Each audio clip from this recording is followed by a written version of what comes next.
नमस्कार, स्वातीज किचनमध्ये तुम्हा सगळ्यांचं मनपूर्वक स्वागत आहे। आज आपण बनवतोय उपीट किंवा उपमा म्हटलं तरी चालेल। ह्यात उपम्यामध्ये मी थोडंसं गाजर आणि मटर घालून बनवलेलं आहे। खूप मस्त झालाय, दाणेदार झालेला आहे, चवीला पण खूप छान झालाय। 1 वाटी जाडसर रवा घ्यायचा आहे। रवा सुरुवातीला असाच भाजून घ्यायचा 1-2-3 मिनिटं। त्यानंतर ह्यात 1 चमचाभर तेल घालायचं आहे। 1 वाटी रव्यापासून आपण हा उपमा बनवतोय। जाडसर रव्याचा उपमा मस्त दाणेदार होतो, जास्त चिकट होत नाही। रवा छान खरपूस असा भाजून घ्यायचा आहे, हलक्या सोनेरी रंगावरती। रवा भाजताना एकसारखं हलवत राहायचं, म्हणजे मग कुठेही करपत नाही आणि रंगही जास्त बिघडत नाही। आता रवा छान सोनेरी रंगावरती भाजून झालाय। साधारणतः 4 ते 5 मिनिटं आपण रवा व्यवस्थित भाजून घेतला। आता कढईमध्ये पुन्हा 2 मोठे चमचे तेल गरम करून घ्यायचे। रवा काढून घ्यायचा आणि याच कढईमध्ये उपमा बनवायचा आहे। तेल गरम झालं की ह्यात 1 चमचाभर हरभऱ्याची डाळ घालायची। हरभऱ्याची डाळ तळायला थोडासा वेळ लागतो, त्यामुळे अगोदर घातलेली आहे। डाळ 1 मिनिटभर तळून घ्यायची किंवा अर्धा मिनिटच तळून घ्या। त्यानंतर 1 चमचाभर उडदाची डाळ घालायची आहे।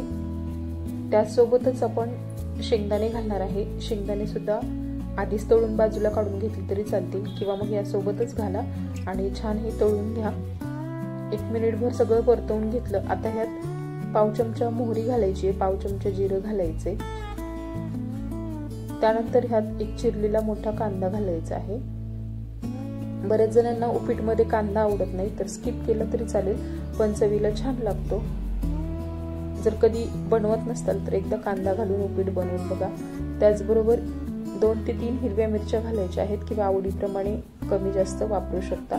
चिरलेली हिरवी मिरची सोबतच फ्रोझन मटर घातलेले आहेत। हे लवकर शिजतात, त्यामुळे वापरले किंवा ताजे मटर वापरले तरी चालतील। मटर सोबतच गाजर सुद्धा बारीक चिरून थोडंसं घातलेलं आहे आणि 1 पाव चमचाभर हळद घालायची। 7-8 कढीपत्त्याची पानं घालायची आहेत। सगळं छान परतवून घ्यायचंय। त्यानंतर ह्यात आपल्याला पाणी घालायचं आहे। जेवढा आपण रवा घेतलाय त्याच्या डबल पाणी घालायचे। पाणी गरम किंवा साधं वापरलं तरी चालेल। आपण जेव्हा फोडणी करत असतो त्यावेळेस दुसऱ्या गॅसवरती पाणी गरम करून घेतलं तरी चालतं। थंड पाणी वापरलं तरी चालतं, फक्त पाण्याला उकळी येऊ द्यायची। त्यानंतर ह्यात रवा घालायचा आहे आणि व्यवस्थित सगळं चांगलं मिक्स करून घ्यायचे, कारण रव्याच्या गाठी होण्याची शक्यता असते।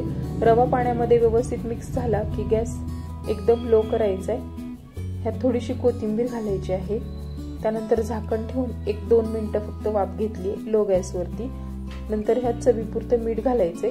रवा पाण्यामध्ये घातल्यानंतर चांगला फुगून येतो, त्यामुळे मीठ अगोदर घातलेलं नाहीये। उपम्याचा अंदाज बघून वरून मीठ घातले। मीठ घातल्यानंतर चांगलं मिक्स करून आणखी 1 मिनिटभर ह्याला वाफ द्यायची आहे लो गॅसवरती। अशी वाफ दिल्याने उपीट मस्त दाणेदार तयार होतं आणि खायला पण मस्त लागतं। अगदी झटपट छान असा उपमा तयार झालेला आहे।